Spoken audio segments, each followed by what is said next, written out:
আমি চাঁদপুরের মতলব থানার মুক্তিকান্দি গ্রাম থেকে বলছি। পেশায় আমি একজন দুবাই প্রবাসী। আমি যে বাসাটায় বিগত ৮ মাস ধরে আছি, এই বাসাটা আমি ছাড়তে চাচ্ছি, কিন্তু পারছি না। যতবার আমি এই বাসা ছাড়ার কথা ভাবছি, ততবারই আমার সামনে কোনো না কোনো বাধা এসেছে। আমি বুঝতে পারছি না আমার কি করা উচিত। আমি না পারছি বাসাটা ছাড়তে, আর না পারছি এই বাসায় থাকতে। এমনটা নয় যে বাসাটা অগোছালো, অসুন্দর, কিন্তু এই বাসায় এমন কিছু আছে যা আমাকে এখান থেকে যেতে দিচ্ছে না। গত বছর মার্চের শেষের দিকে আমি এই বাসাটায় আসি। অনেকটা কাকতালীয়ভাবেই বাসাটায় আমার আশা। তা না হলে এত অল্প টাকায় এত সুন্দর একটা বাসা পাওয়া একেবারেই সম্ভব নয়। ছোটবেলা থেকেই আমার একা থাকতে খুব ভালো লাগতো। এমনটা নয় যে আমি মানুষের সংস্পর্শ পছন্দ করি না। সবসময় আমি ভাবতাম আমার এমন একটা বাড়ি হবে যেখানে দোতলায় করিডোর থেকে সূর্যোদয় আর সূর্যাস্ত দেখতে পাবো।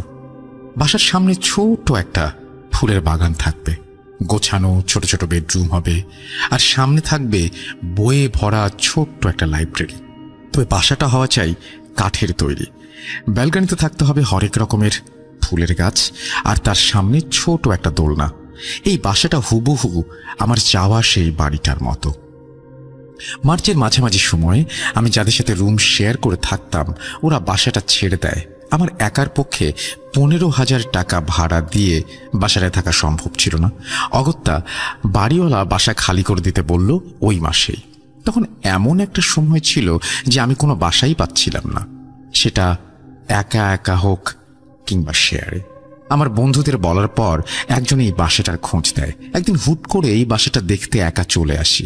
কেন জানি না, অদ্ভুত একটা টান অনুভব করছিলাম বাসাটা যখন প্রবেশ করলাম তখন থেকে। এত সুন্দর পরিপাটি বাসা আমি আর আগে দেখিনি। দরজাটা দেয়াই ছিল। আমি 2-3 বার কলিং বেল বাজাতে বয়স 50-এর একজন মুরব্বী বেরিয়ে এলেন। আমি তাকে সালাম দিয়ে বললাম, কাকা, বাসাটা ভাড়া হবে? হ্যাঁ, কিন্তু আপনি? জি মা, আমার নাম ইরফা। আমি বাসাটা ভাড়া নিতে চাই। ও আচ্ছা, আপনি পুরোটা জানেন তো বাসাটার বিষয়ে? হ্যাঁ কাকা, বাসার মালিকরা সব বিদেশে থাকেন। আপনার ওপর দায়িত্ব বাসার, আর 3 মাসের আগে বাসা ছাড়া যাবে না, এই তো? হ্যাঁ, কিন্তু লোকটার মুখে একটা ভয়ের ছাপ। আমি ভাবলাম হয়তো ভাড়ার জন্য এমন করছে, তাই বললাম, কাকা প্লিজ না করবেন না, বাসাটা আমার খুব দরকার। আপনি যা চান তাই ভাড়া পাবেন, প্লিজ না করবেন না। বেশ। খানিকটা ভেবে উনি বললেন, ঠিক আছে, কাল চলে আসুন, ভাড়া কিন্তু 2,000। ভাড়ার কথাটা শুনে আমি বেশ চমকে গেলাম। এত সুন্দর বাসা, তার ভাড়া নাকি মাত্র 2,000 টাকা। বিষয়টাকে আর তেমন পাত্তা না দিয়ে আমি সেদিনের মতো চলে গেলাম। পথে যেতে যেতে ভাবলাম, এত সুন্দর বাসা, ভাড়া এত কম।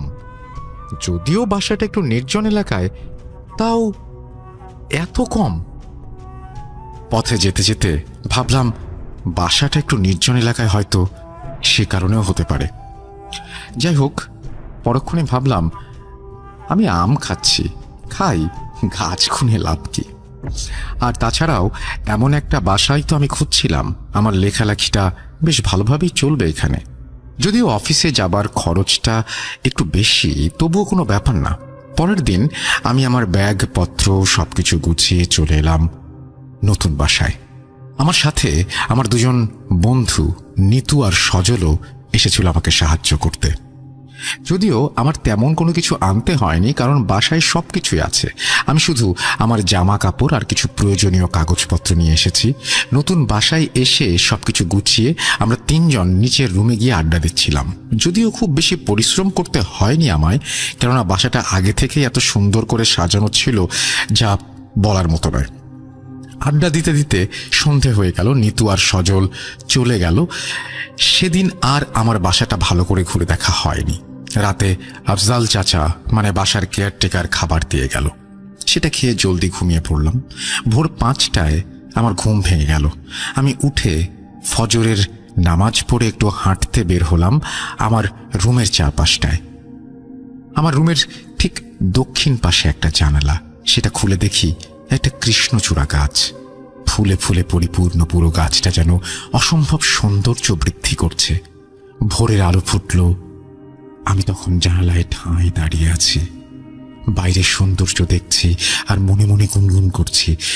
তখনই, ঠিক তখনই পেছন থেকে আফজাল চাচার ডাক শুনে হুঁশ ফিরল। কাকা বলল, মামুনি, তুমি কি চা খাবে? না কাকা, আমি খুব একটা চা খাই না, বৃষ্টি হলে কখনো কখনো খাই। সকালে কি খাবে? তুমি আমার মেয়ের বয়সী, তাই তুমি করে বলছি, কিছু মনে করো না। আরে না কাকা, আমার আরো ভালো লাগছে। কাকা, আমি তৈরি করে নেব, আপনার কষ্ট করতে হবে না। আরে না মা, তুমি আর আমি দুজনই তো খাবো, এতে কষ্ট কি আছে? আজ আমি রান্না করে খাওয়াই, কাল থেকে না হয় তুমি রান্না করো। ঠিক আছে কাকা। কাকা, আমি কি বাড়িটা একটু ঘুরে দেখতে পারি? দেখো, তবে একটা ঘরে তালা দেয়া আছে, ওটা খুলো না, স্টোর রুম তো, তাই। আচ্ছা কাকা। বেরিয়ে পড়লাম পুরো বাড়িটা ঘুরে দেখতে। বাসার বর্ণনা অনেকটা এমন, পুরো বাসা জুড়ে মোট 6টা রুম রয়েছে, নিচে 3টা, ওপরে 3টা। ইট সিমেন্টের পরিবর্তে পুরো বাসাটা দাঁড়িয়ে আছে কাঠের ওপর, তবে ফ্লোর করা। ওপরের 3টা রুমও কাঠের পাটাতনের ওপর। ওপরের 3টা রুমের একদম দক্ষিণের রুমটায় আমি থাকি। রুমে আসবাবপত্র যথেষ্ট আছে। আমার রুমের সামনে ছোট একটা ব্যালকনি, মাঝখানে একটা রুম, আর তার সামনে মানে উত্তর পাশে আরেকটা রুম। উত্তর পাশের রুমে একটা ব্যালকনি রয়েছে, যা আমার রুমের ব্যালকনি থেকে স্পষ্ট। নিচের রুম 3টার একটাতে আফজাল কাকা থাকেন, একটা স্টাডি রুম, যেখানে 4-5টা আলমারি ভর্তি রয়েছে অসংখ্য লেখকের বই, ছোট একটা টেবিল আর চেয়ার, ছোট একটা দোলনা আর একটা সোফা। বাকি রুমটা কিচেন। বাড়িটা পূর্বমুখী করে তোলা হয়েছে। বাড়ির সামনে বেশ খানিকটা জায়গা রয়েছে, যার এক পাশে একটা দোলনা, আরেক পাশে ছোট্ট শাকসবজির বাগান। বাসার সামনে গেটে লেখা আছে হাউস নাম্বার 321। বাসাটা পুরো ঘুরে দেখলাম, শুধু আমার রুমের উত্তর কর্নারের একটা রুমে বাইরে গেস্ট রুম দেখা হয়নি। আমি আফজাল কাকা বসে বসে সকালের খাবার খাচ্ছিলাম, তখন আমি কাকাকে বললাম, আচ্ছা কাকা, এই বাসার মালিকের নাম কি? আকরাম হোসেন। উনি এখন কোথায় থাকেন? আমেরিকা থাকেন পরিবার সহ। তার ছেলে মেয়ে কোথায়? এক মেয়ে, সেও আমেরিকা। সাহেব আজ 3 বছর হলে আমেরিকা গিয়েছেন পরিবার সহ। আসেন না? এখানে আসবে কিসের জন্য বলো মা, সব তো ওখানেই আছে। ও আচ্ছা, আপনি কি সবসময় থাকেন এখানে, পরিবারের কাছে যান না? না মা, আমি একা, পরিবার কই পাবো? একটা ছেলে ছিল, ছেলে আর তার মা একটা দুর্ঘটনায় মারা গেছে। আমার এখন কেউ নেই। আমি এই বাড়ি নিয়ে এখানেই থাকি, খাই আর বাড়ির দেখভাল করি। দুঃখিত কাকা, কষ্ট দিয়ে ফেললাম। এখন থেকে আমি আপনার মেয়ে, কেমন? আচ্ছা মা। এই বাসাটায় আমার দিনগুলো ভালো কাটছিল। রোজ সকালে সূর্যোদয়, বিকেলে সূর্যাস্ত দেখা, বই পড়া আর টুকটাক লেখালেখি, এভাবেই পুরো একটা মাস কেটে গেল। ততদিনে আমার আর আফজাল কাকার সম্পর্কটা বেশ মধুর হয়ে উঠেছে। একদিন অফিস থেকে বাসায় ফেরার পথে প্রচন্ড বৃষ্টিতে ভিজতে হলো আমায়। বাসায় এসে চেঞ্জ করে না খেয়েই ঘুমিয়ে পড়লাম রুমে। রাতে গিটারের টুংটাং আওয়াজে ঘুম ভাঙলো। আওয়াজটা ঠিক কোথা থেকে আসছে সেটা খুঁজতে আমি বিছানা থেকে উঠলাম। মনে হলো আওয়াজটা আমার ব্যালকনি থেকে আসছে। আমি খুব খুশি মনেই পা বাড়ালাম, কারণ বরাবর গিটারের আওয়াজ আর বাঁশির সুর আমার খুব পছন্দের। ব্যালকনির দরজা খুলে দেখি সেখানে কেউ নেই। রুমে ফিরে আসতে যাব, তখনই চোখ পড়ল আমার ব্যালকনির বরাবর পাশের ব্যালকনিতে। সেখান থেকে একটা গিটারের আওয়াজ। বাইরে তখন প্রচন্ড বৃষ্টি আর অন্ধকার থাকার কারণে ঠিক বুঝতে পারছি না কে বাজাচ্ছে। আচমকা বিদ্যুৎ চমকানোর আলোতে দেখলাম পুরো ব্যালকনিটা ফাঁকা, কোথাও কিছু নেই। গায়ে হাত দিয়ে দেখি প্রচুর জ্বর। নিজের মনের ভুল ভেবে আবার এসে শুয়ে পড়লাম। প্রচন্ড বৃষ্টিতে আমি ভিজছি ঠিক বাইরের দোলনাটার মাঝখানে বসে। আমার পরনে বাসন্তী রঙের শাড়ি, দোলনায় দুলছি আর গুনগুন করে গাইছি, ছোট্ট একটা ঘর, এক টুকরো উঠোন, রইল নিমন্ত্রণ। হঠাৎ আমার ডান পাশে চোখ পড়তে দেখি সেখানে 2টা কদম আর একটা চিরকুট। চিরকুটে লেখা, ওগো প্রিয়া, তবতরে আমার এই ফুল যদি ভালোবাসো নির্ভয়ে তুলে তা ধারণ করিও তব কেশে। চিঠিটা পড়ে আমি সামনে তাকিয়ে দেখি একটা ছেলে চলে যাচ্ছে। আমি তার মুখটা দেখতে পাচ্ছি না। আমি তাকে পেছন থেকে ডাকছি, এই যে শুনুন, শুনছেন, কে আপনি? হঠাৎ দরজায় কারো করাঘাতের শব্দে আমার ঘুম ভাঙল। আমি বুঝতে পারলাম এটা আমার স্বপ্ন ছিল। দরজা খুলে তাকিয়ে দেখি আফজাল কাকা দাঁড়িয়ে আছেন। কি হয়েছে মামুনি? কতবার করে দরজা ধাক্কাচ্ছি, তুমি উঠছো না। বেলা কত হলো দেখেছো? অফিসে যাবে না? না কাকা, আজ যাব না। কি হয়েছে? ঠিক আছো তো? তেমন কিছু না, একটু জ্বর। কাকা, এক কাপ চা হবে? মাথা ধরেছে। হ্যাঁ, আনছি। আপনাকে আনতে হবে না, আমি নিচে আসছি।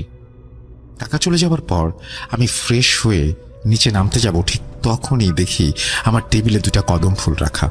তাতে জমে রয়েছে বিন্দু বিন্দু বৃষ্টির ফোঁটা। খুব বেশি সময় হয়নি গাছ থেকে পাড়া হয়েছে। আচ্ছা, এটা কি সেই ফুল যা কাল রাতে দেখেছিলাম? বাস্তব কি ছিল ওটা, নাকি নিছক স্বপ্ন? স্বপ্ন হলে এই ফুলগুলো কোথা থেকে আসলো? বাসায় তো আমি ছাড়া কেউ আসেনি। তবে আমার মাথায় এসব প্রশ্ন ঘুরপাক খাচ্ছিল, যার জবাব আমার কাছে নেই। আরো অনেক ঘটনা আছে আমার কাছে, উৎসাহ পেলে আরো পাঠাবো।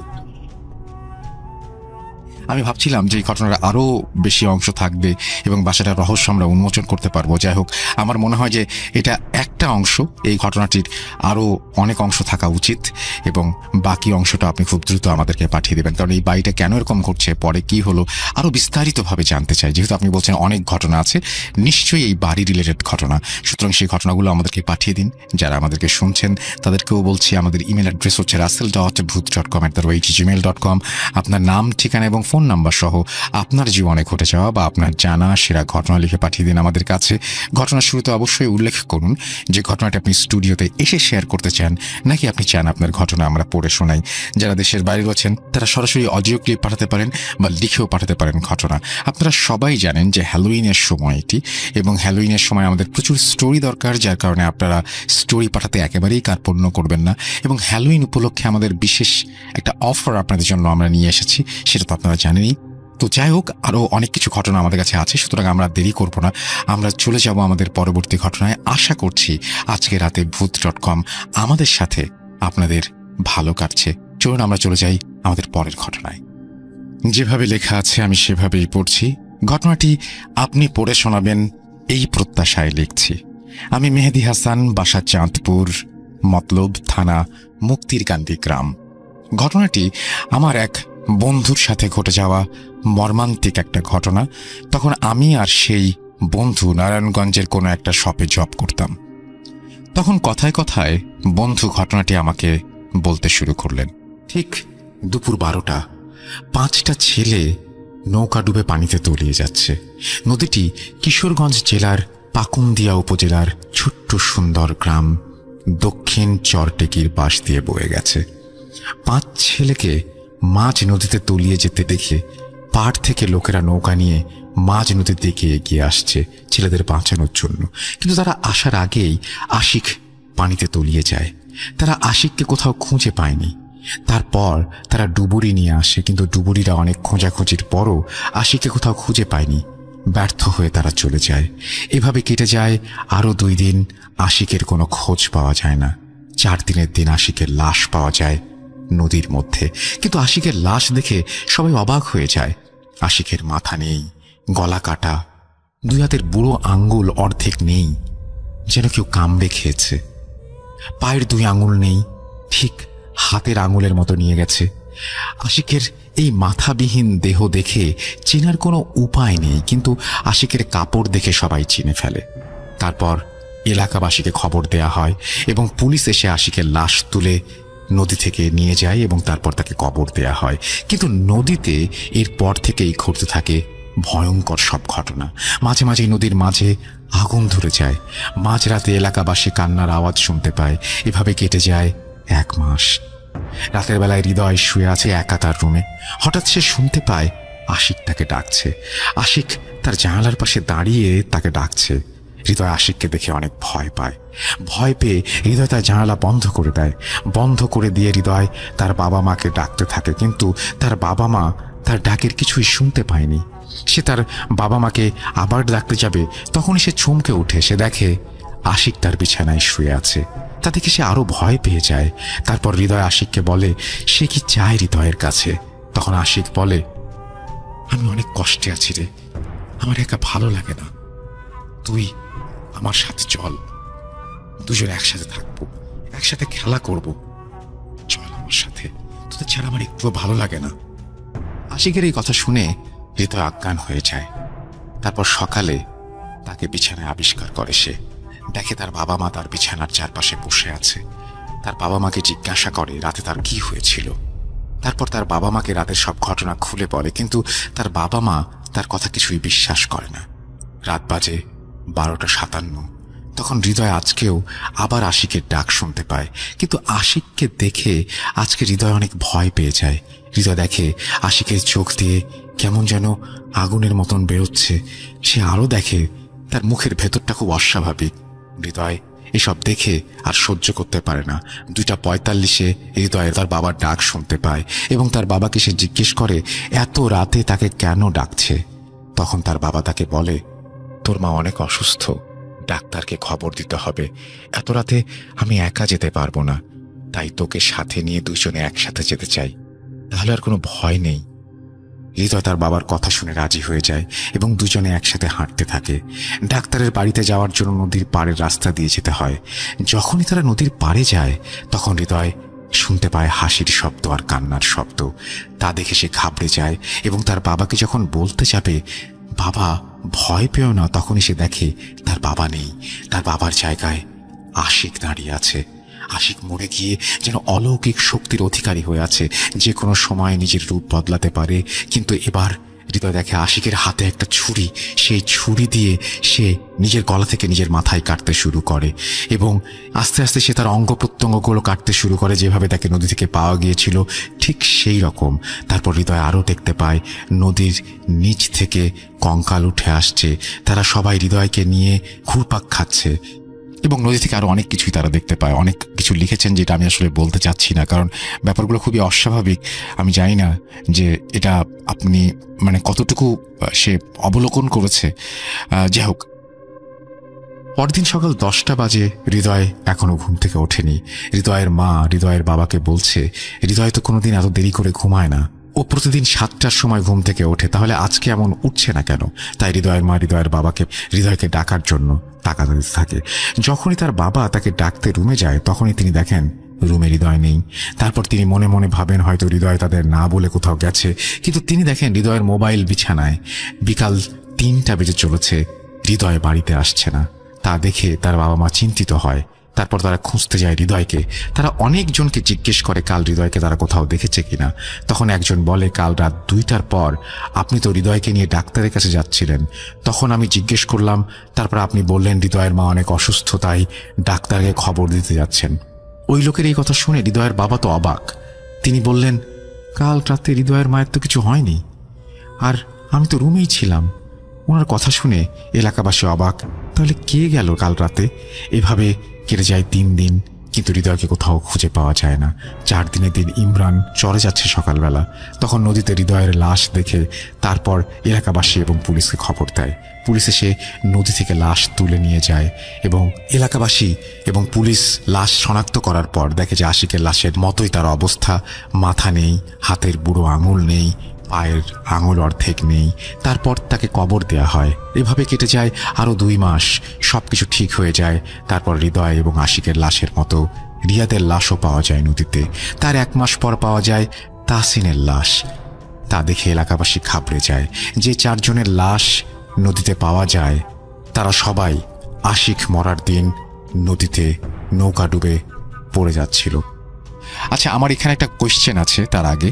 এই যে হৃদয় যে মারা গেল, হৃদয় মারা গেলে হৃদয়ের সাথে নদীর পাড়ে, আমি এই ঘটনাটা রাখছি যেহেতু আপনারা কি ধরনের ঘটনা পাঠান এটা জানা দরকার সবারই, এই জন্যই।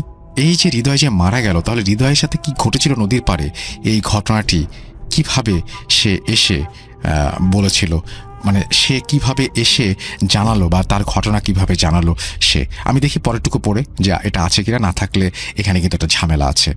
যাই হোক, আমার কাছে মনে হয় যে ঘটনাটা আমি একটু শর্টকাটেই পড়ব। বাড়ি থেকে এলাকাবাসী তাদের তান্ত্রিককে নিয়ে আসে এবং তান্ত্রিক এই বলে আশ্বস্ত করে যে তিনি, আচ্ছা এরপরে যেটা হয় সেটা হচ্ছে, আমি একটু দেখি কি হচ্ছে। হৃদয়ের লাশ যখন পাওয়া যায়, কিন্তু আজ তারা 3 জন মারা গেছে, শুধু বাকি আছে শাহিন। তবে কি এবার শাহিনের পালা? শাহিন তার বাবা মার একমাত্র সন্তান, তাই শাহিনকে নিয়ে বাবা মা অনেক চিন্তিত হয়ে পড়ে। তারা অবশেষে সিদ্ধান্ত নেয় তারা এলাকা ছেড়ে চলে যাবে। কিন্তু যেদিন তারা বাড়ি থেকে চলে যাবে সেদিন এলাকাবাসী তাদের বাড়িতে এক তান্ত্রিককে নিয়ে আসে। শাহিনের হাতে পায়ে কোমরে তাবিজ বেঁধে দেয় এবং বলে যে এই আত্মা তাকে কিছু করতে পারবে না। রাত 1:54 বাজে। শাহিন একা তার রুমে শুয়ে আছে। হঠাৎ শুনতে পায় কেউ ফিসফিসিয়ে ডাকছে এবং শাহিন মানে আবার শাহিনকে কেউ ডাকতে আসে এবং শাহিনে যেতে রাজি হয়ে যায় এবং তারা হচ্ছে ওই একসাথে তান্ত্রিকের পানি পড়া খেয়ে তারপরে হচ্ছে, আচ্ছা যাই হোক, আমি শুধু একটা জিনিস জানতে চাই যে শাহিনও কি মারা যায় নাকি? আমার কাছে মনে হয় যে শাহিনও মনে হয় মারা যায়, কারণ এখানে বলা হয় 4 জনকেই মেরে ফেলা হয়েছে। তখন এই জন্তুটা তাদের সব কাহিনী খুলে বলে। সে বলে, আচ্ছা এখানে তখন বলছে যে তারা 3 জনও, শাহিন যেতে রাজি হয় নদীর পাড়ে এবং তার চাচাতো ভাই রূপী আশিক তার নিজের রূপে চলে আসে। তারপর তারা বাকি 3 জনও চলে আসে এবং 4 জন একসাথে হতেই তান্ত্রিক পানি পড়া দিয়ে তাদেরকে বন্দি করে ফেলে। তখন সে তাদের, আচ্ছা তান্ত্রিক এখানে চলে আসে এবং তান্ত্রিক তাদেরকে বন্দি করে ফেলে এবং 4 জন একসাথে হতেই তান্ত্রিক পানি পড়া দিয়ে তাদেরকে বন্দি করে ফেলে। তখন সে সেখানে যজ্ঞ আরম্ভ করে এবং যে তাদের মেরে ফেলেছে তাদেরকে আহুতি জানায় এবং 10 মিনিট পরে সে তাদের চেহারা দেখে তান্ত্রিকও ভয় পেয়ে যায়। তারপর 2 হাতের জায়গায় সাপ, পা দুটো চিতার, তখন সে তাদেরকে যজ্ঞ আরম্ভ করে এবং যে তাদের মেরে ফেলেছে তাকে আহুতি জানায় এবং 10 মিনিট পর সে আসে। তার চেহারা দেখে তান্ত্রিকও ভয় পেয়ে যায়। তার 2 হাতের জায়গায় কেমন যেন সাপের মতো এবং তার খুবই অদ্ভুত টাইপের চেহারা এবং ওই জন্তুটা তাদের সব কাহিনী খুলে বলে। তার মানে কি এই জন্তুটাই তাদের অন্য যাদেরকে কিভাবে মেরেছিল সেই কাহিনীটাও খুলে বলে, সেইটার হয়তো পসিবিলিটি আছে। আমি এই জন্য শেষ পর্যন্ত পড়লাম, কিন্তু তারপরেও গল্পটা একটু খাপছাড়াই মনে হয়েছে আমার কাছে। সে বলে তাকে একদিন কেউ মেরে নদীতে ফেলে দিয়েছিল। তারপর তার আত্মা নদীতে বসবাস করে এবং সাপ এবং বিভিন্ন জন্তু জানোয়ারদের সাথে। সেখান থেকেই সে প্রতিশোধ নেওয়ার জন্য উঠে পড়ে লাগে। তাই প্রথমে 4 বন্ধুকে মেরে ফেলেছে, কারণ তার বন্ধুরাই তাকে মেরে ফেলেছিল। তাই সে প্রতিজ্ঞা করেছিল যে কখনো বন্ধুদের একসাথে নদীতে পার হতে দেবে না। কিন্তু তান্ত্রিক মন্ত্রতন্ত্র করে তাদের 5 জনকে একসাথে বোতলে বন্দি করে মাটির নিচে পুঁতে ফেলে। এভাবে শাহিন এবং তার এলাকাবাসী বেঁচে যায়। ঘটনাটি সিলেক্টেড হলে আমাকে জানাবেন। এরপর তিনি তার ফোন নাম্বারও শেয়ার করেছেন। ফোন নাম্বারটা আমি নাই বলি, নাম হচ্ছে মেহেদি খান। মেহেদি খান, আপনার এই ঘটনাটা আমার কাছে কিছুটা অস্বাভাবিক লেগেছে। এই ঘটনাটা যাই হোক, তারপর আমি রাখলাম। আশা করছি যে আপনাদের কেমন লেগেছে আমি জানি না, যদি ভালো লাগে আমাদেরকে জানাবেন।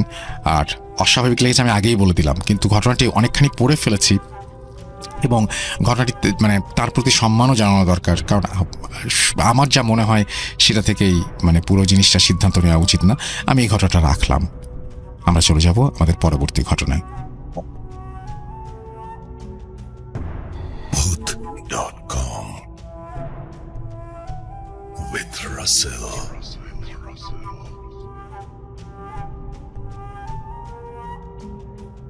যেভাবে লেখা আছে আমি সেভাবেই পড়ছি। আসসালামু আলাইকুম রাসেল ভাই ও ভূত.com শ্রোতা মণ্ডলী। আমি ভূত.com এর একজন নিয়মিত শ্রোতা। আশা করি ভালো আছেন, কারণ আমি জানি আপনি সবসময় ভালোর দলেই থাকেন। ভূত.com এ পাঠানো এটি আমার 2য় ঘটনা, যদিও প্রথম ঘটনাটি কোনো কারণে সিলেক্টেড হয়নি।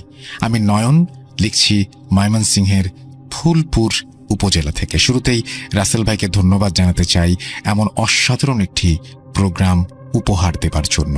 আমার ব্যক্তিগত কিছু কাজে ব্যস্ত থাকায় স্টুডিওতে উপস্থিত হতে পারবো না বলে দুঃখিত। পরবর্তীতে আরও ঘটনা নিয়ে স্টুডিওতে আসবো সেই ইচ্ছা আছে। আমি 2011 সালে ক্লাস 9-এ থাকা অবস্থায় ভূত FM শোনা শুরু করি এবং চেষ্টা করেছি নিয়মিত শুনতে।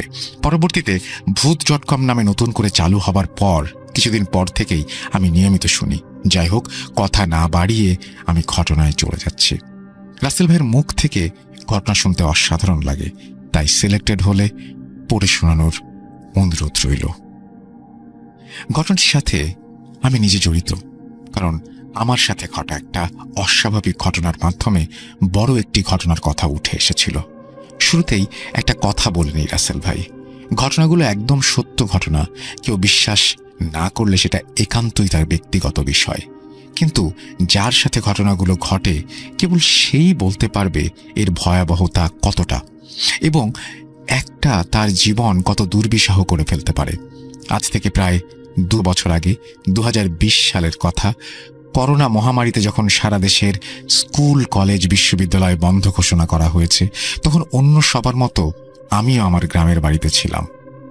2020 সালে গ্রামে বন্যার পানি অনেক স্থায়ী হয়, এর ফলে প্রচুর মাছ ধরা পড়ে গ্রামের বিলে, লাগোয়া ক্ষেতগুলোতে। এটা ছিল চলন বিল, যে বিলের কথা আগের ঘটনায় উল্লেখ করেছি। যদিও বিল উপচে গ্রামে পানি ঢুকছিল। বিলে যখন বন্যার পানি নামতে শুরু করে, তখন রাতের বেলা টর্চ লাইট, টোটা আর চিকন এক জাতীয় পোলো দিয়ে মাছ ধরার ধুম। টাকি, শোল, মাগুর, বাইম সহ এই জাতীয় বেশ কিছু মাছ ধরা পড়ে। আমার নিজেরও ছোটবেলা থেকেই মাছ ধরার প্রচুর শখ ছিল, তাই আমিও গ্রামের ছেলেদের সাথে টর্চ লাইট ও পোলো নিয়ে মাছ ধরতে যেতাম। রাত 9টা-10টা নাগাদ বের হয়ে মাঝরাতে ফিরতাম। যদিও তাদের মতো এত বেশি মাছ আমি ধরতে পারতাম না।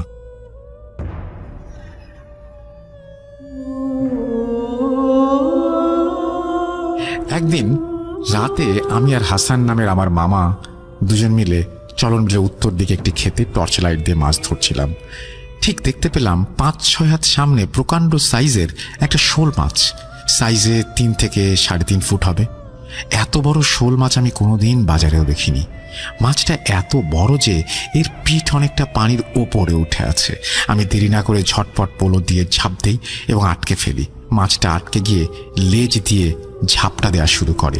আমি আরো শক্ত করে পোলোটাকে চাপ দিয়ে ধরে মাথায় গেঁথে ফেলি। মনে মনে খুব আনন্দিত ছিলাম, কারণ এত বড় মাছ আমি নিজে একা ধরতে পারবো ভাবিনি। আমি মাছটিকে ধরার জন্য যখন পোলোর ভেতরে হাত দেই, তখন দেখি কোনো মাছ নেই। তাহলে কি পোলো ভেঙে বের হয়ে গেছে মাছ? ভালো করে মাছ খুঁজে পোলো উপরে তুলে দেখি ভেঙেছে কিনা চেক করার জন্য, কিন্তু পোলো ঠিক আছে। অবাক করা বিষয় হচ্ছে, টর্চ মেরে দেখলাম যেখানে আমার পোলো ছিল এবং হাত দিয়ে চেক করছি, সেই ঘোলা পানি থেকে আনুমানিক 2 ফুট দূরে মাছটা আবারও সাবলীলভাবে এগোচ্ছে। মনে হচ্ছে একটু আগে যে পোলোতে আটকে ছিল তার কোনো লক্ষণই নেই। বের হলো কিভাবে সেটা চিন্তা না করে আমি আবারও ওকে ফলো করি, কিন্তু পোলোতে আটকাতে পারি না। পোলো নিচের ক্ষেতের দিকে চলে যায়। আমি পিছু নেই এবং নিচের ক্ষেতের স্বচ্ছ পানিতে স্পষ্ট দেখতে পাই। আবারও পোলো দিয়ে ঝাঁপ দেই। শোল মাছটা আবারও আরেকটু পানির নিচে নেমে যায়। এভাবে আমি শোল মাছের পেছনে দৌড়াতে দৌড়াতে হাঁটু পানির নিচে নেমে যাই। এদিকে গ্রামের ওই হাসান মামা বাড়িতে যাওয়ার প্রস্তুতি নিচ্ছিলেন এবং আমাকে ডাক দেন, কিন্তু তিনি দেখেন আমি নেই। তাজ্জব ব্যাপার। মামা ভাবলেন ছেলেটা আমাকে একা রেখে চলে গেল। এদিকে আমি এই মাছের পেছনে দৌড়াচ্ছি। এক ধরনের জিদ চেপে গেছে, এই মাছ ধরতেই হবে, কিন্তু মাছ কোনোভাবেই ধরতে পারছি না। ক্রমেই আমি বেশি পানিতে নামছি। মামা তখন খুব মনোযোগ দিয়ে লক্ষ্য করলেন যে দূরের বিলে দক্ষিণ পাশে একটা আলো টিমটিম করে জ্বলছে। মামা তাড়াহুড়া করে সেই আলোর দিকে আসলেন এবং দেখলেন আমি উড়ু সমান পানিতে টর্চ মেরে কিছু একটা তাড়া করছি। মামা আমাকে ডাক দিলেন, আমি সাড়া দিচ্ছি না। বরাবর জোরে ডাকাডাকির পরেও যখন আমি সাড়া দিইনি, তখন মামাই সেখানে গিয়ে আমার হাত ধরেন। তখন আমার হুঁশ আসে। মামা বলেন, কি করিস এখানে? এত পানিতে কি করছিস? এ তো শোল মাছটা দেখো না। ওই শোল মাছ? আর তোর লাইটের চার্জ তো শেষ, এই কোমর পানিতে তুই শোল দেখছিস? চল জলদি বাড়ি চল, কয়টা বাজি খেয়াল আছে? মামা ঘড়ির দিকে টর্চ মেরে দেখায় রাত 3টার উপরে বাজে। আমি তো পুরো অবাক হয়ে যাই। এত কম মুহূর্তে এত সময় পার করা সম্ভব? আরো অবাক হই, আমার টর্চে তখন শুধু টিমটিমে আলো দেখতে পাওয়া যাচ্ছে, যা এই পানিতে মাছ দেখা তো দূরে থাক, চাঁদনি রাতেও রাস্তা দেখা যাবে না। তাহলে এই এতটুকু আলো দিয়ে আমি কিভাবে বের হলাম? মামা আমাকে নিয়ে দ্রুত বাড়িতে চলে গেল। সারা রাত আমি এসব ভেবে ঘুমাতে পারিনি। সকালে ঘুম থেকে উঠে আমার নানি আমাকে বলে, রাতে নাকি শোল মাছের পেছনে দৌড়েছিস? তোর হাসান মামা বলল। হ্যাঁ, মাছটা বারবার অল্পের জন্য পানিতে নেমে যাচ্ছিল, ধরতে পারিনি। তখন নানি আমাকে পাশের বাড়ির এক মামা আছে, তার নাম তুলা, তুলা মামার কাছে নিয়ে গেল এবং বলল, তুলা, তুই একে বোঝা, এ সারা রাত একটা শোল মাছের পেছনে দৌড়েছে।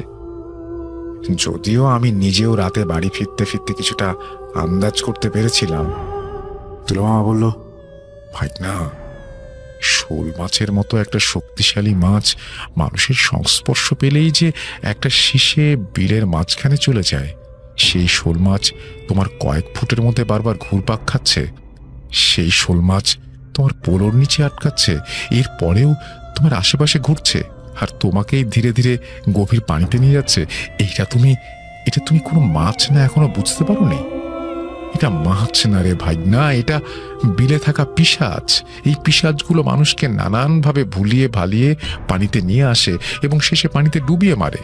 তোমার ভাগ্য ভালো যে ওই মুহূর্তে তোমার হাসান মামা তোমাকে দেখেছিল, নইলে আজকে কি হতো সেটা বলার অপেক্ষা রাখে না।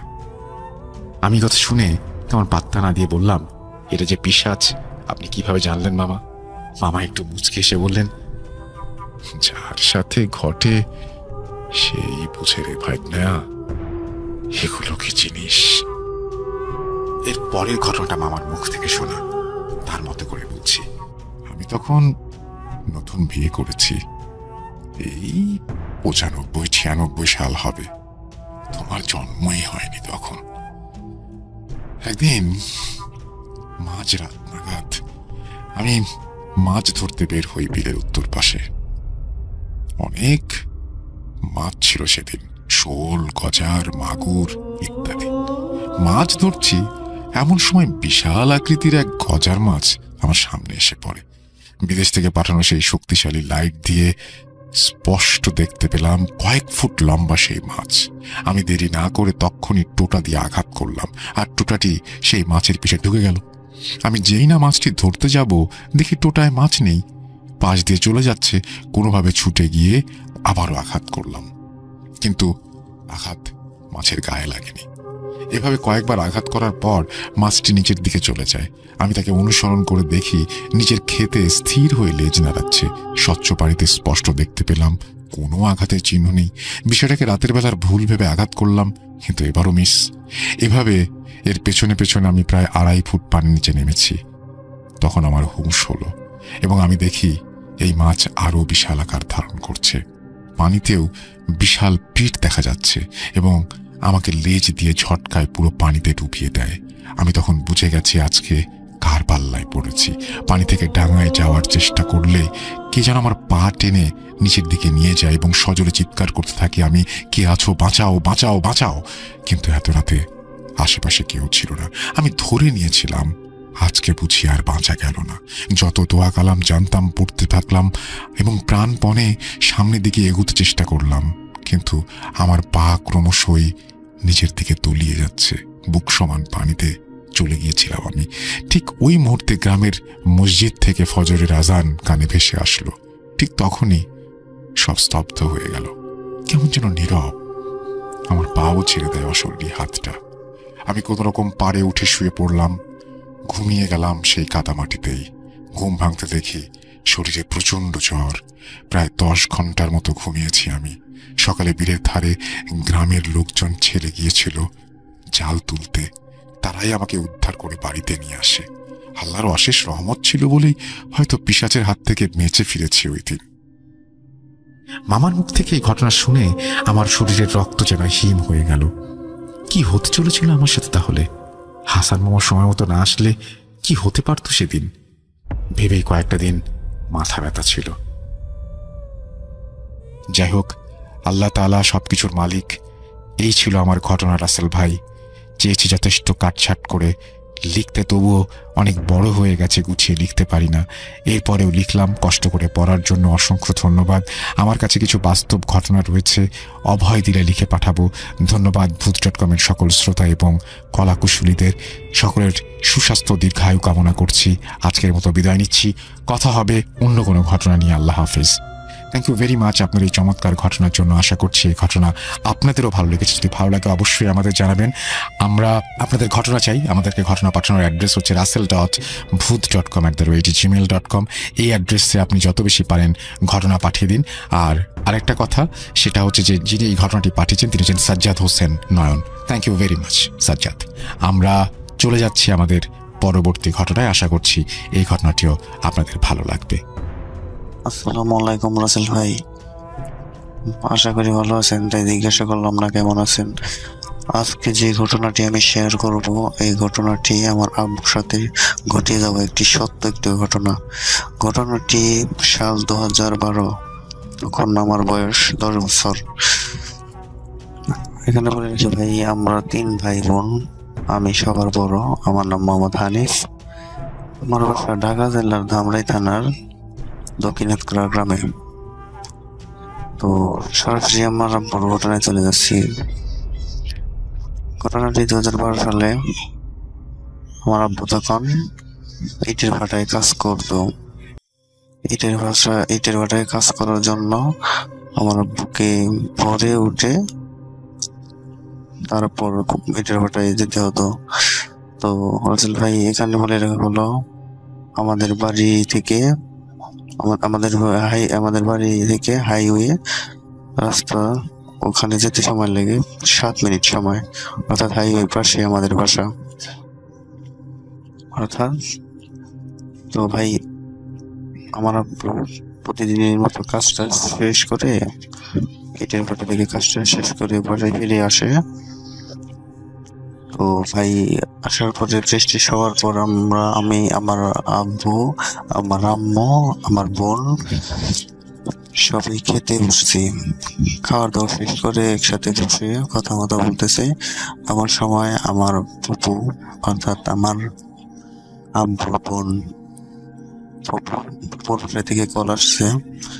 তো আমার সময় আমার আব্বু বললাম, কথা বলার জন্য বলছে, আমার ফুপুর বাসায় যেতে হইব। ফুপুর বাসায় যাওয়ার জন্য কল দিয়েছে। তো আমার ওই সময় খাওয়া দাওয়া শেষ করে তারপরে আমার ফুপুর বাসার দিকে রওনা দিল। তো ভাই, এখানে একটা কথা বলে রাখি, আমার আব্বু বলেছে যে যত রাতে হোক মানে আসবো, বাসায় আসবো। আমার আব্বু সব লোক ছিল। তো এগুলো বিশ্বাস করতো না। তো সবাই আমাদেরকে বলে পুকুর বাসার দিকে রওনা দিল, হাতে একটি টর্চ নিয়ে। তো যাওয়ার পথে কোনো সমস্যা হলো না। কিছুক্ষণ যাওয়ার পর ভাই, এখান থেকে ওখানে যেতে কিছুক্ষণ যাওয়ার পথে 3 রাস্তার মোড় পড়ে ভাই। সেই 3 রাস্তার মোড়ের ওইখানে আসার সময় আমার আব্বু অনুভব করলো গরম হাওয়া একটু বয়ে গেল। তো ভাবলো হতে পারে কিছু কিছু জায়গায় গরম রোদের যে তাপ থাকে, সূর্যের যে তাপ থাকে, ওই তাপ থাকতেও পারে। তো এরকম কিছু ভাবে বললো না। তারপরে আব্বুর মতো আব্বু চলে গেল। তারপরে আর কিছু হলো না। তো যাওয়ার পথে ইটের ভাটার পাশ দিয়ে যেতে হবে আমার আব্বুকে। তো টর্চ নিয়ে যেতে তো রাসেল ভাই, এখানে একটা কথা বলে রেখে বলো, ওই দিন রাসেল ভাই প্রচন্ড জ্যোৎস্নার রাত ছিল, মানে চাঁদনির রাত ছিল। চারিদিকে উজ্জ্বল, মানে অন্ধকার যেতা না। তো টর্চ লাইটের কারণ হচ্ছে যে জায়গা দিয়ে ওই সময় গাছপালা নিজে যেতে হবে, তখন অনেক সাপের কোনো ভয় টয় থাকতে পারে, এই জন্য নেওয়া হয়েছে, আমার আব্বু নিয়েছে। তো ভাই, ঠিকঠাক মতো পৌঁছালো বাসায়। তো পৌঁছানোর পরে আমার আব্বু কথা মতো আলোচনা শেষ করতে রাত বাজে গেছে রাসেল ভাই 11:30 থেকে 11টা। তো ভাই, আমার আব্বু কিন্তু রাসেল ভাই বলে রাখছিলাম সাহসী একজন মানুষ, তিনি এসব বিশ্বাস করে না। আর রাসেল ভাই আমার সময় জানেন তো, রাসেল ভাই গ্রাম অঞ্চলে 10টা মানে অনেক রাত। তারপর আমার আব্বু কথা শেষ করে বাসার দিকে রওনা দিবে। তো এমন সময় আমার ফুপু বললো, মানে আমার ফুপু বললো যে আজকে থেকে যাওয়ার জন্য আমার আব্বুকে। আমার আব্বু বললো না, থাকতে পারবো না। আমার আব্বু যে ইটের ভাটায় কাজ করে, তো রাসেল ভাই এখানে আমার আব্বু ইটের ভাটায় কাজ করে, কাজ কামাই দিবে না, মানে কাজ মিস দিবে না আর কি, এই কথা বললো, যাইতে হইব। তো যেভাবে সেই কাজ আমার আব্বু বাড়ির দিকে রওনা দিল। তো আমার রওনা দেওয়ার সময় এখানে রাসেল ভাই বলে রেখা বললো আমার আব্বুর রাতে একটা টর্চ ছিল, এবং আমার আব্বু আমার ফুপু আমার আব্বুকে বললো যে মতি, আমার আব্বুর নাম মতি। তো সে বললো যে খাওয়ার জিনিস নিয়ে যাওয়ার জন্য কিছু পিঠা দিয়ে দিল, কিছু সেমাই দিয়ে দিল, এইগুলো দিয়ে দিল, আর বললো যে এগুলো নিয়ে যাওয়ার সময় নিয়ে যাস। তো আমার আব্বু তো থাক, নিতে হবে না, তারপর দিয়ে দিছে। তাহলে আমার আব্বু রাতে বললো যে আমার ফুপু বললো যে রাতের বেলা যাবি, কিছু একটা নিয়ে যা। আমাদের ভাই রাসেল ভাই আমাদের যে গ্রাম অঞ্চলে একটা জিনিস প্রচলিত আছে যে রসুন অথবা ওই চার একটা জিনিস, ঘুষি মানে ঘুষি, যে গ্রাম অঞ্চলে যে গোবর থেকে যে ঘুষি বানানো হয়, সেই ঘুষি ওনাকে সাথে করে দিলে কোনো মানে খারাপ কোনো কিছু জিন অথবা অন্য কোনো কিছু আসার সম্ভাবনা থাকে না, মানে এগুলো দিয়ে দেওয়া হয়। তো এগুলো বিশেষ করে মানে আগের যে মানুষ ছিল এগুলো বিশেষ করে। তো ভাই এগুলো দেওয়ার পর আবার এগুলো নিয়ে আসতেছে 5 মিনিট পর হাঁটার পরে রাস্তার দিকে নেমে আইল ধরে হেঁটে হেঁটে হেঁটে যাওয়ার পর কোনো সমস্যা হলো না। সেই রাসেল ভাই কিছু দূর 2 মিনিট পর হাঁটার পরে রাসেল ভাই দুপাশে তাল গাছ মধ্যখানে রাস্তা দিয়ে হেঁটে হেঁটে যাওয়ার সময় মনে মনে ভাবলো যে পিছনে মনে হয় কিছু একটা শব্দ আছে। তো আগে রাসেল ভাই বলে রাখি যে আগে মানুষরা যারা মানে মুরব্বীরা যা বলেছে যে পিছনে শব্দ পেলে কোনো কিছু হলে পিছনের দিকে তাকানো যাবে না, যদি তাকানো যায় সম্পূর্ণ বডি ঘোরাতে হবে, আর না ঘোরালে একটু না।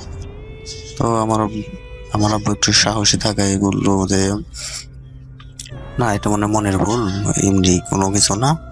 আমার আব্বুর মতো হেঁটে আরম্ভ করলো। এমন সময় কিছু দূর হেঁটে যাওয়ার পরে অনুভব করলো যে পিছন থেকে আর কোনো শব্দ আসতেছে না। ওই সময় আমার আব্বু একটু আল্লাহ মনে মনে জিকির করতে করতে, আল্লাহর নাম করতে স্মরণ করতে করতে যেতে লাগলো। তো এমন সময় রাসেল ভাই ইটের ভাটার সামনে একটি হিজুল গাছ পড়লো, পরে তার সামনে আর একটি গাব গাছ পরে। গাব গাছটি রাসেল ভাই অনেক ঘটনা আছে, যা পরে শেয়ার করবো। ঘটনাটি নিয়ে অনেক ঘটনায় আছে, সময় পেলে শেয়ার করবো, অডিওগুলো বা ইমেল পাঠাবো। তো ভাই এমন সময় আমার আব্বু যাচ্ছে এমন সময় দেখতে পাচ্ছে যে সামনে কিছু একটা হেঁটে চলে যাচ্ছে। জিনিসটা আমার চাচাতো ভাইয়ের মতোই বডি, মানে সেম হাইট, সম্পূর্ণ আমার চাচাতো ভাইয়ের মতোই।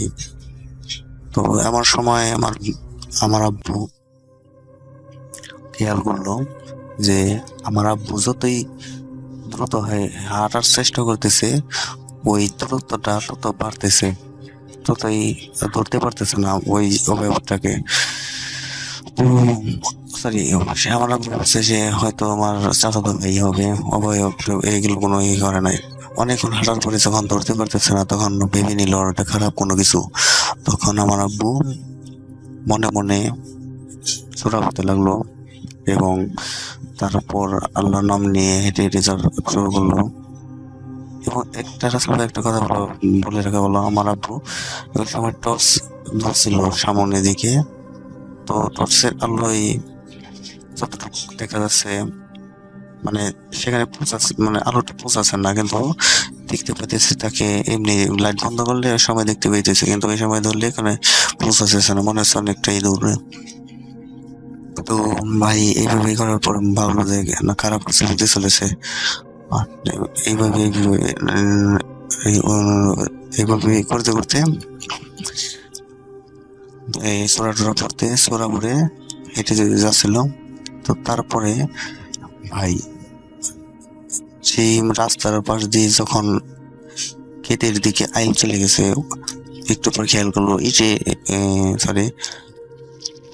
খেয়াল করলো ইটের যে আপনার যে ইটে যে খোলা দেওয়া হয়, ইট মিনটি করা হয়, এর পাশ দিয়ে যে রাস্তা চলে গেছে, ওইখানে যে হাতাল আছে, অর্থাৎ হাতালের পাশ দিয়ে চলে গেছে। পরে তারপর ওইদিকে যাওয়ার পরে দেখতে পেয়েছে যে অভাবটা আর নেই।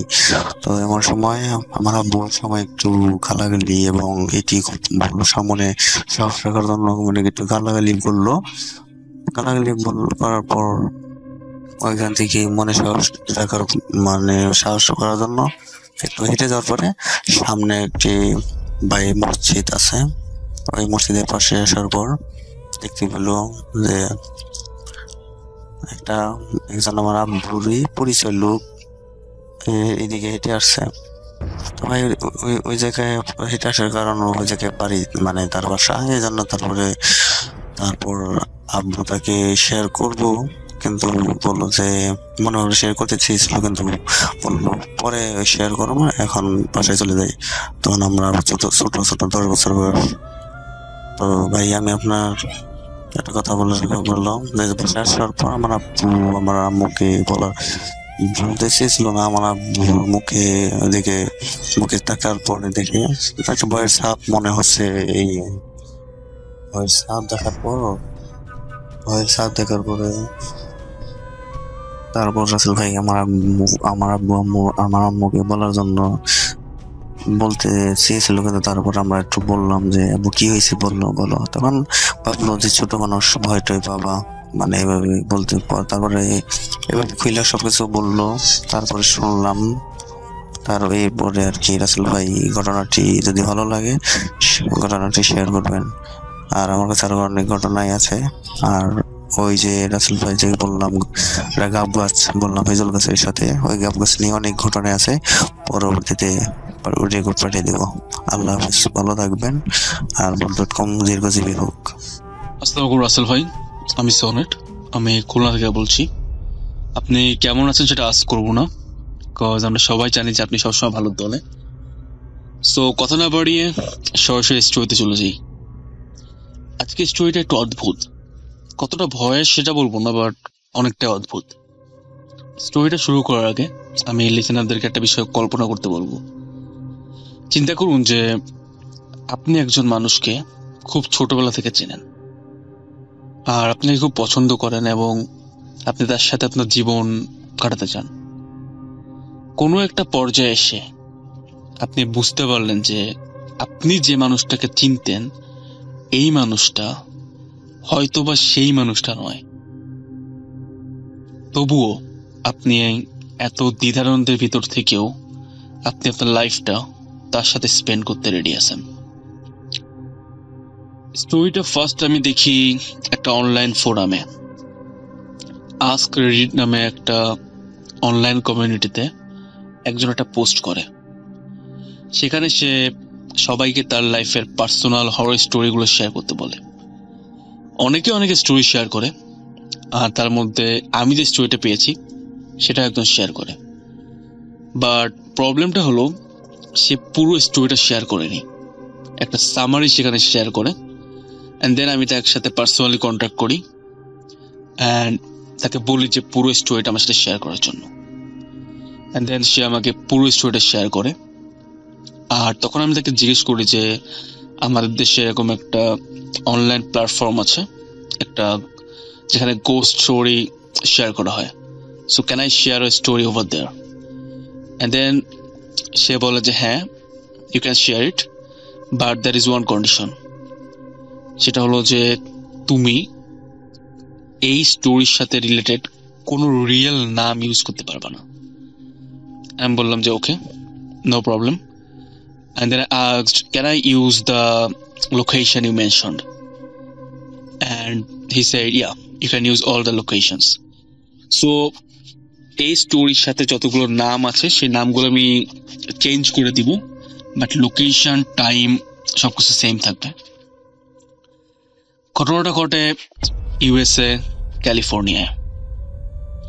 বেশি দিন আগের ঘটনা না, এই কোভিড যখন আসে তার কিছুদিন আগের ঘটনা। ইট মিনস 19 ঘটনা, 2019। যেটা হয়, সে ছোটবেলা থেকে তার একজন ফ্রেন্ড ছিল, ফ্রেন্ড বললে ভুল হবে, তার কাজিন আসলে। তার নাম ছিল জেনি। জেনির সাথে আসলে তার খুব ভালো ফ্রেন্ডশিপ ছিল, অ্যান্ড তারা একসাথে বড় হয় এবং তাদের লাইফের সব কিছু তারা একজন অন্যের সাথে শেয়ার করে। স্কুল লাইফ যায়, তারা ইউনিভার্সিটিতে ওঠে, অ্যান্ড তারা একই সাথে স্টাডি করে। নিজেদের মধ্যে বন্ধুত্বটা আরো বেশি গাঢ় হয়, অ্যান্ড কোনো এক পর্যায়ে যে তারা রিয়েলাইজ করে যে তাদের এই রিলেশনশিপটা আসলে ফ্রেন্ডশিপের সীমাবদ্ধতার মধ্যে নেই, এটা সামথিং মোর। সো দেন তারা ডিসাইড করে যে হ্যাঁ, উই উইল ম্যারি। সো তারা যেটা করে, তারা তাদের ফ্যামিলিকে জানায় যে আমরা বিয়ে করতে চাই। তাদের ফ্যামিলি অবশ্যই এগ্রি হয়, বিকজ তারা ছোটবেলা থেকে খুব ভালো ফ্রেন্ড, তাদের লাইফে সবকিছু তারা শেয়ার করছে, তারা নিজেদেরকে অনেক ভালো করে জানে। সো সবাই রাজি হয়। সো কিছুদিন পর তাদের মধ্যে এঙ্গেজমেন্ট হয়ে যায়। দেন তারা সিদ্ধান্ত নেয় যে নেক্সট সামারে তারা বিয়ে করবে, বাট বিফোর দ্যাট তারা একসাথে স্টে করা শুরু করে। It means living together. Western কালচারে এই বিষয়টা আসলে মানে খুবই নর্মাল যে তারা লিভিং টুগেদার করে। সো যাই হোক, তারা একসাথে বসবাস শুরু করে, তারা একই অ্যাপার্টমেন্ট শেয়ার করে। অ্যান্ড ঘটনাটা শুরু হয় তার কিছুদিন পর থেকে। একদিন রাতে তারা দুইজন শুয়ে আছে, ঘুমিয়ে আছে। অলমোস্ট 1:37 যে গল্পটা শেয়ার করে তার নাম হলো জন। জন একটা শব্দ শুনতে পায়। সে শুনতে পায় তার কানের কাছে কেউ একজন বলছে নক নক নক। জন ধর্ম করে উঠে বসে এবং সে দেখে যে জেনি সে উপুর হয়ে তার কানের কাছে মুখ এনে বলছে নক নক নক। জন বলে যে কি হয়েছে জেনি, এত রাতে এটা কি ধরনের জোক যে তুমি এত রাতে আমাকে জাগিয়ে তুলেছো, কালকে আমাদের কাজ আছে, কি হয়েছে? জেনি একটু হাসে আর বলে যে নক নক নক। জন বলে এর মানে কি? জেনি তখন বলে যে তুমি আস্ক করো আমাকে যে দরজার ওপাশে কে আছে। জন একটু অবাক হয়ে যায়, এর মানে কি? যাই হোক, সে ব্যাপারটাকে ওখানে শেষ করে দিতে চায়। সো সে বলে যে দরজার ওপাশে কে আছে। অ্যান্ড জেনি বলে দরজার ওপাশে আমি নেই, সো দরজা খোলারও দরকার নেই। এই বলে জেনি শুয়ে পড়ে এবং ঘুমিয়ে পড়ে। তো জন আসলে একটু অবাক হয়, অ্যান্ড যাই হোক সে ব্যাপারটাকে ঠাট্টা হিসেবে নিয়ে ঘুমিয়ে পড়ে। পরদিন সকালে জন কাজে যাওয়ার আগে জেনির সাথে কথা বলে একসাথে ব্রেকফাস্ট করে। তা জন ব্যাপারটা আসলে তুলে না, ভাবে যে হয়তো এটা কোনো ঠাট্টা ছিল বা এমন কিছু ছিল। So he just skipped it, and John তার জবে চলে যায়। সারাদিন খুব ভালোভাবে চলে। দেন বিকালবেলা জন আবার আসে, তার একসাথে মুভি দেখে, ডিনার করে, অ্যান্ড দেন তারা আবার ঘুমাতে যায়। হঠাৎ করে আবার সেই শব্দ knock knock knock knock knock knock. John আবার ঘুম থেকে উঠে অ্যান্ড আজকেও সে একই জিনিস লক্ষ্য করে যে জেনি তার উপর উপুর হয়ে শুয়ে আছে, ইট মিনস উপুর হয়ে তার কানের কাছে মুখ নিয়ে নক নক নক এ কথাগুলো বলছে। তো জন আসলে এবার একটু বিরক্ত হয়। তো সে বলে যে জেনি, এখন রাত 1:37 বাজে, এই টাইমে তুমি ঠাট্টা করছো, এটা কি আসলে ঠাট্টা করার বা কোনো সময় কিনা?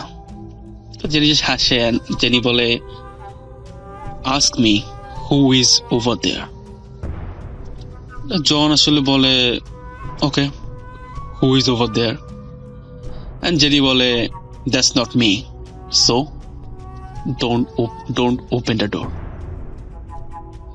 তো এটা বলে জেনি আবার শুয়ে পড়ে, ঘুমিয়ে পড়ে। এন্ড জনও ব্যাপারটাকে আসলে একটু বিরক্ত হয়, বাট সে ঘুমিয়ে পড়ে। পরের দিন আসলে জন জেনিকে আস্ক করে যে গতকাল রাতে কি হয়েছিল। জেনি ব্যাপারটাকে এড়িয়ে যায়, একটু হাসে। তো জন ব্যাপারটাকে ঠিক আছে বলে সে জাস্ট কাজে চলে যায়। পরের দিন রাতের বেলা একই ব্যাপার, 1:37, নক নক নক। এবার আসলে জন খুবই বিরক্ত হয় এবং সে আসলে খুবই রাগ করে, এন্ড সে জেনির উপর অনেক চিৎকার করে যে এটা তুমি কি করছো, এগুলো আসলে মানে এটা আসলে মানে কি, প্রতিদিন রাতের বেলা ঘুম ভাঙিয়ে নক নক নক, এটা মানে কি? তো এটা বলার পর সে জেনিকে দেখে যে তার চোখগুলো আসলে মানে খুবই মায়াবী, মানে কেঁদে ফেলবে এরকম অবস্থা। তো জনের আসলে একটু মায়া হয়। তো সে বলে, ওকে ঠিক আছে, চলো ঘুমাই। তারা আবার ঘুমিয়ে পড়ে। পরের দিন জন তার একজন ফ্রেন্ড আছে, তাকে কল করে, অ্যান্ড তার ফ্রেন্ড ছিল একজন সাইকোলজিস্ট, তাকে পুরো ব্যাপারটা আসলে শেয়ার করে। তো সাইকোলজিস্ট ফ্রেন্ড বলে, ওকে, এটা কোনো ব্যাপার না, হয়তো বা কোনো চাইল্ডহুড কোনো মেমোরি আছে, অথবা এই জাতীয় কিছু তার মধ্যে ইস্যু আছে, সো আমার সাথে একদিন দেখা করো তোমরা। তো যে কাজ কথা সেই কাজ, জন একটা অ্যাপয়েন্টমেন্ট নেয়, অ্যান্ড সে জেনিকে জানায় যে আমরা এরকম একজন সাইকিয়াট্রিস্টের কাছে যাব। তো জেনিও কোনো আপত্তি করে না, একটু মন খারাপ করে কিন্তু আপত্তি করে না। তো পরের দিন তার বন্ধুর কাছে যায়, অ্যান্ড তার বন্ধু তাকে সবকিছু চেক করে, দেখেন যে সবকিছু নর্মাল, এখানে অ্যাবনর্মাল কিছুই নেই। তো জন আসলে একটু চিন্তিত হয়ে যাচ্ছে, যদি সবকিছু নর্মালি থাকে তাহলে জেনি এমন বিহেভ করছে কেন? তো যাই হোক, পরের দিন রাতে আবার তারা ঘুমাতে যায়,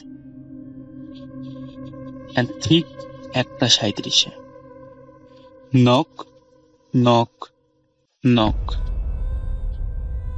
জন আবার ঘুম থেকে ওঠে এবং এবার সে প্রচন্ড রকম রেগে যায়, বাট যখন সে তার রাগটা প্রকাশ করবে তখন সে জেনির দিকে তাকায়, এন্ড একটা জিনিস দেখে সে স্তব্ধ হয়ে যায়। সে দেখে জেনির চোখগুলো জীবন্ত পশুর মতো জল জল করছে, আর তার মুখের কোণে একটা হাসি। এটা দেখে আসলে জন প্রচুর ভয় পেয়ে যায়, আর সে জাস্ট কোনো বালিশটা নিয়ে উপরের অ্যাপার্টমেন্ট থেকে নিচের ড্রয়িং রুমে চলে আসে। সেভাবে যে আমি ড্রয়িং রুমে ঘুমাবো, আশা করি কোনো সমস্যা হবে না। সো জন ড্রয়িং রুমে ঘুমিয়ে পড়ে, অ্যান্ড তার ঠিক কিছুক্ষণ পর, ও জানে না জন যে ঠিক কত সময় পর, সে শুনতে পায় নক নক নক। জন ধর্মা করে উঠে এবং দেখে যে জেনি দাঁড়িয়ে আছে সামনে, এবং সে কিছুটা উদ্ভ্রান্তের মতো জনের দিকে তাকিয়ে আছে। তো জন যখন খুবই রেগে যায়, সে কিছু বলতে যাবে, ঠিক তখনই জন শোনে যে দরজার ওপাশে কে যেন নক করছে, এন্ড ঠিক জেনির গলায় একজন বলছে, জন, তুমি যাকে দেখছো সে জেনি নয়, আমি real jenny, please open the door, please open the ডোর।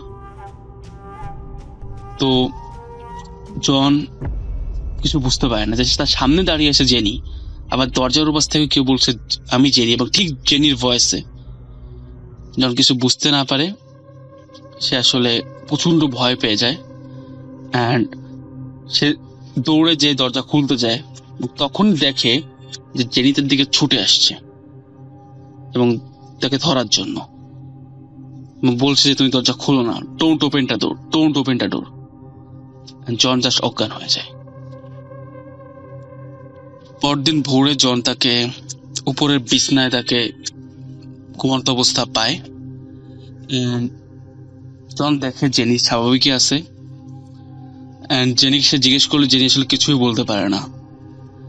তারপর তারা একই সাথে লিভিং করে, অ্যান্ড জন আমাকে এই স্টোরিটা বলেছিল যে আমি এখনো জানি না যে কোন জেনি আসল জেনি, আর আমি এখন যার সাথে আছি সে আসলে আসল জেনি কিনা।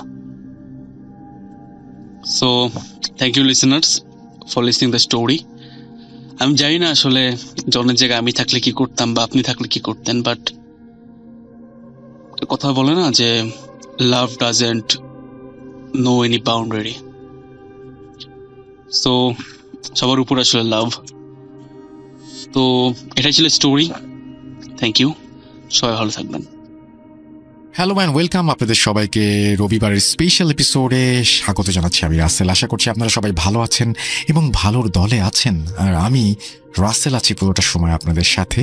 আমরা আজকের ঘটনাটা শুরু করব, এবং হ্যালোইন যেহেতু আপনারা বেশি করে ঘটনা পাঠাবেন সেই প্রত্যাশা নিয়ে আজকের ঘটনা আমি শুরু করছি। লিখছেন যেভাবে সেভাবেই পড়ছি। কেমন আছেন জিজ্ঞেস করলাম না, কারণ আমি জানি আপনি সর্বদা ভালোর দলে। আমি মোহাম্মদ ইমাম গজ্জালি, বাসা নড়াইল জেলার লোহাগড়া থানার দিঘলিয়া ইউনিয়নের একটি গ্রামে। গ্রামের নামটি উল্লেখ করলাম না। আমার অনেক বন্ধু আছে যারা এখনো নিয়মিত ভূত.com শোনে, তারা এইটুকুতে এতক্ষণে চিনে ফেলেছে। তো বেশি কথা না বলে ঘটনায় আসা যাক। আশা করি ভালো লাগবে। ভূত.com লিখে পাঠানো এটাই আমার প্রথম ঘটনা। আমার পক্ষে স্টুডিওতে এসে ঘটনা বলা সম্ভব না, তাই লিখে পাঠালাম। আমি 2016 থেকে ভূত FM এর নিয়মিত শ্রোতা। প্রতি শুক্রবারেই বন্ধুদের সাথে ভূত FM শোনা হতো, কিন্তু 2020 সালে ভূত FM অফ হয়ে যাওয়ার পর নিয়মিত শোনা হয় না। তবে সময় পেলে এই স্বাধীন অ্যাপের মাধ্যমে ভূত.com শুনি। বলে রাখা ভালো, আমি 2016 সাল থেকেই পড়াশোনার জন্য বাড়ি থেকে 35 কিলোমিটার দূরে নড়াইল জেলা সদরের একটি স্বনামধন্য মাদ্রাসায় ভর্তি হই। আমার বাসা মাদ্রাসা থেকে অনেক বেশি দূরে হওয়ায় মাদ্রাসা হোস্টেলে আমার থাকার ব্যবস্থা হয়। আমার মতো যাদের বাড়ি দূরে তাদের এরকম ব্যবস্থা করা হয়। আমি ছোটবেলা থেকে একটু শান্ত প্রকৃতির এবং ছাত্র হিসেবেও ভালো হওয়ায় খুব অল্প দিনেই সবার সাথে পরিচিত হয়ে যায়, এবং মাদ্রাসার স্যার সহ হোস্টেলের বড় ভাইরাও আমাকে বেশ ভালোবাসতেন। আসল ঘটনায় আসা যাক।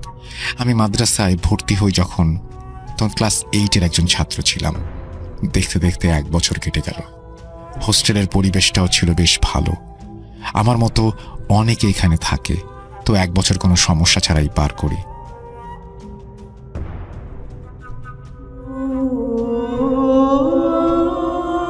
সাল 2017, তখন আমি ক্লাস 9-এ পড়ছি।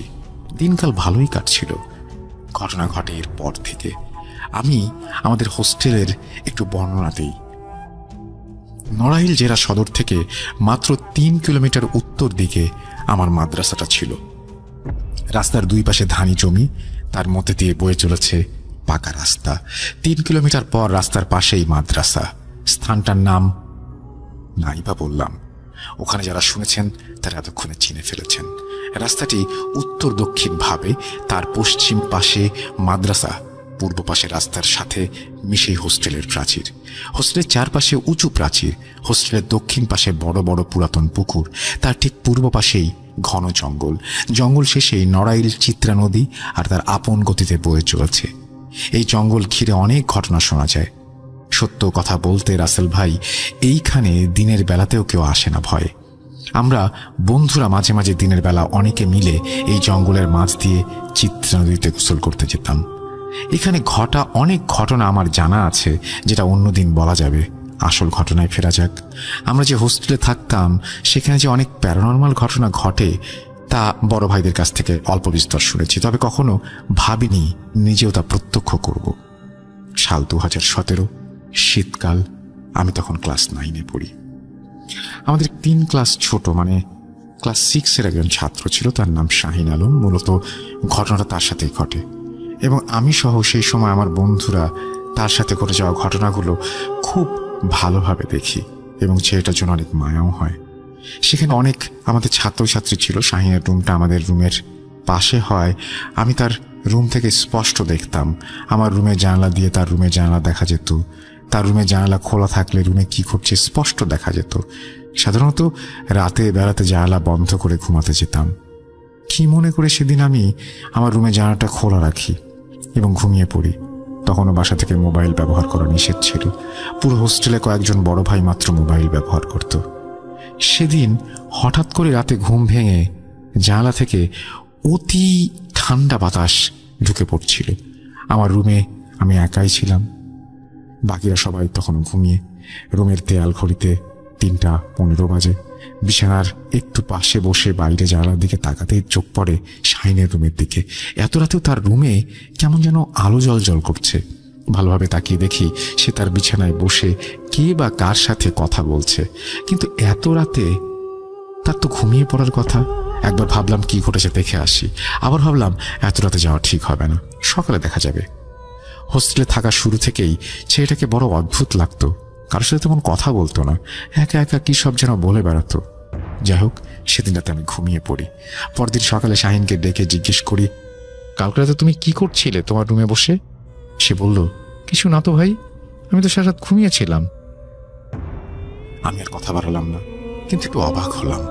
তারপর আর কিছু হয়নি। তৃতীয় দিন আবারও একই ঘটনা ঘটল। কার সাথে যেন ছেলেটা খুব ঝগড়াঝাটি করছে বলে মনে হলো। আজ কি হচ্ছে দেখব বলে ঠিক করলাম, কিন্তু বড় ভাইদের নিকট হতে শোনা কথাগুলো মনে পড়তেই আর যেতে ইচ্ছা করল না। বড় ভাইরা বলছেন তারা এখানে এসেছে অনেক দিন কেটে গেল।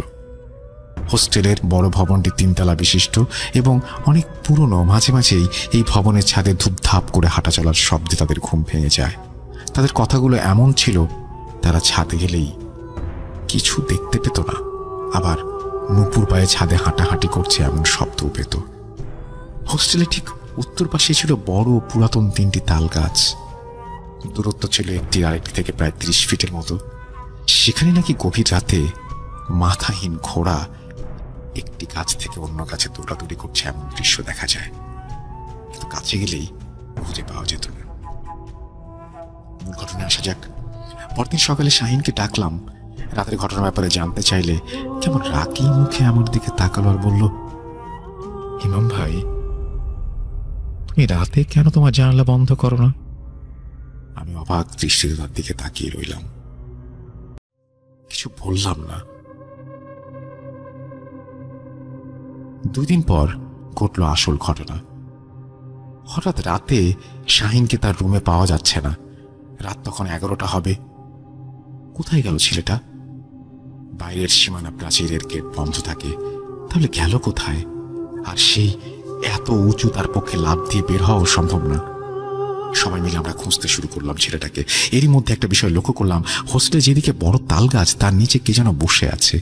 একা একা যাওয়ার সাহস পাচ্ছিলাম না, তাও এগিয়ে দেখি শাহিনের মতো দেখতে। আমি কাছে গিয়ে ডাকলাম, শাহিন, এই শাহিন। শাহিনের চোখ খুলতেই অবাক দৃষ্টিতে আমার দিকে তাকিয়ে বলল, ইমাম ভাই, আমি এখানে কিভাবে? তার চোখে মুখে ছিল ভয়ের ছাপ। আমি আর বেশি কিছু বলতে পারলাম না, তাকে রুমে নিয়ে গেলাম। আমার সাথে অন্য সবাইও বেশ অবাক হলো। পরের দিন তার খুব জ্বর। ডাক্তার আসলেন, তাকে দেখলেন, কিন্তু তার জ্বরের কোনো কারণ খুঁজে পেলেন না। তার শরীর নাকি সুস্থ। পরের দিন সকালে তার মুখ থেকে শুনতে পেলাম সে নাকি কাল সদ্য তার বাড়ি থেকে পাঠানো কিছু পিঠা এ জাতীয় কিছু খাবার খেয়ে রুমে পানি না থাকায় পাশের রুমে গিয়েছিল, কলপাড়ে গিয়েছিল পানি খেতে। হঠাৎ পানি খাওয়ার আগ মুহূর্তে তার গায়ে একটা ঠান্ডা বাতাস অনুভব করলো। সে পেছনে ফিরে সে যা দেখে তা দেখার জন্য সে প্রস্তুত ছিল না। সে দেখে সাদা একটা অবয়ব, তার হাত পায়ের আকার বোঝা যাচ্ছে না। সে তাকে ডেকে বলছে, শাহিন, একাই খাবি, আমাকে দিবি না? এটা বলেই অবয়বটা তার দিকে এগিয়ে আসে এবং সে সেখানে সেন্সলেস হয়ে পড়ে। পরে আমি নাকি তাকে সেই পুরাতন তাল গাছের নিচে খুঁজে পাই। সেই তাল তলাতে কিভাবে গেল সে বলতে পারে না। তার পরের দিন স্থানীয় ইমাম সাহেবের কাছে নিয়ে যাওয়া হয় তাকে। কিছু পানি পড়া এবং একটি তাবিজ দেন তিনি, এবং সেটি সবসময় সঙ্গে রাখতে বলেন। এটাও বলেন যে যেন রাতের বেলাতে একা বের না হয়, এবং বলেন তার উপর বদ জিনের প্রভাব আছে, তাকে তাদের কাছে নিয়ে যেতে চায়। এরপর অনেক দিন সবকিছু স্বাভাবিক চলছিল। হঠাৎ একদিন আবার সেটির পুনরাবৃত্তি ঘটে। তখন শীতকাল প্রায় শেষ। আমার হোস্টেল থেকে 8 কিলোমিটার দূরে নড়াইল শাহবাদ মজদিয়া কামিল মাদ্রাসায় ওয়াজ মাহফিল ছিল সেদিন। বন্ধুরা মিলে ঠিক করলাম সেখানেই যাব। যেই ভাবা সেই কাজ। রাত 8টার কিছু সময় পর রওনা হলাম, বাহন মোটর সাইকেল। যথারীতি মাহফিল শেষে হোস্টেলে রওনা দিলাম। হোস্টেলের কাছে আসতে সেই পুকুর পাড়ে আসতেই চোখ পড়ল রোড লাইটের আবছা আলোয় দেখতে পেলাম পুকুরে সিঁড়ির নিচে কে যেন দাঁড়িয়ে আছে। একটু এগোতে দেখতে পেলাম, আরে এটা তো শাহিন। শাহিন, হাই শাহিন। চোখ খুলল সে, আমাকে দেখে অবাক। ইমাম ভাই, তোমরা? আর আমি এখানে কেন, কিভাবে বুঝতে পারছি না। তার হাতের দিকে তাকিয়ে দেখলাম হুজুরের দেয়া সেই তাবিজটিও নেই। তাকে ধরে সবাই রুমে নিয়ে আসলাম। পরদিন আবার মসজিদের ইমাম সাহেবের কাছে নিলে তিনি বলেন, জিনটা আজ তাকে নিতে এসেছিল। তার সাথে এতদিন থাকা তাবিজটির কারণে সে সুযোগটি পাচ্ছিল না। আছে তাকে পুকুরে ডুবিয়ে মারত। তোমরা যদি আর একটু দেরি করে ফিরতে। আমরা হুজুরকে এর একটা সমাধান করতে বললাম। তিনি সেটি করলেন। হুজুর তিনার রাখা জিনের মাধ্যমে জিনটির সাথে কথা বললেন, এবং প্রথম জিনটি কিছুতেই চাইছিল না যে শাহিন না বুঝেই তার বাচ্চাকে ছায়ের আগুন দিয়ে হত্যা করেছে সেটা বলল। এবং বলে রাখা ভালো যে ঘরের পাশে ছিল পুরাতন তাল গাছের একটি, এখানে তারা শাহিনকে নিয়ে যাবে। তারা নাকি 10 বছর ধরে ওই তাল গাছে থাকে। তাদের এতদিনের জায়গা ছেড়ে তারা কিছুতে যেতে রাজি হচ্ছিল না।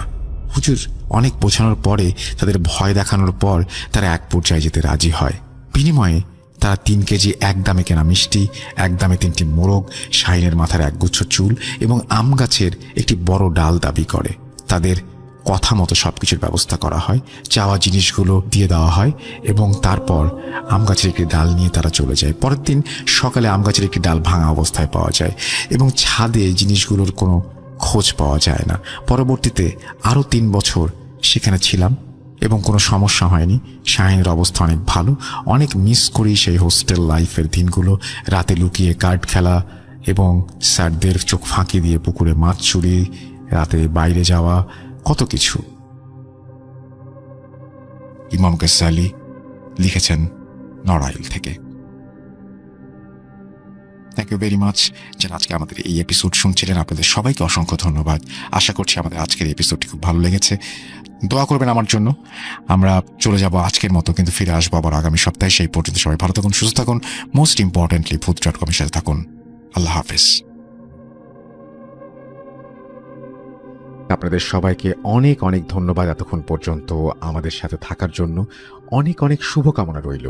সব সময় এই ইউটিউব চ্যানেলটি সম্পর্কে আপডেট পেতে আমাদের ইউটিউব চ্যানেলটিকে সাবস্ক্রাইব করুন।